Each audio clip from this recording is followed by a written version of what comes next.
સુરતમાં social media પર ચિંતા ચોક વિસ્તારમાં પાણી ભરાયા હોવાનો જૂના વિડીયો અપલોડ કરી અફવા ફેલાવનાર સામે ડિંડોલી પોલીસે કાર્યવાહી કરી તેની અટકાયત કરી કાયદાનું ભાન કરાવ્યું હતું.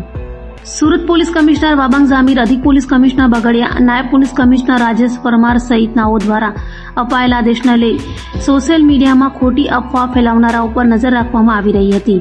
તે દરમિયાન કાલિંકા સિલાઈ નામના ઇન્સ્ટાગ્રામ આઈડી પરથી 7 જુલાઈનો ચિંતા ચોક વિસ્તારમાં પાણી ભરાયેલો જૂનો વિડીયો એડિટ કરીને 23 જુલાઈ અપલોડ કરાયો હોવાનું સામે આવ્યું છે.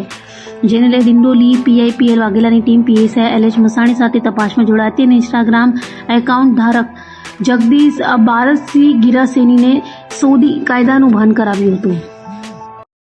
तो गाइस चिंता चौक में पानी भर गया है, बहुत खतरनाक पानी है. देखो लोग लाड़ी पे बैठ के मजा मार रहे हैं.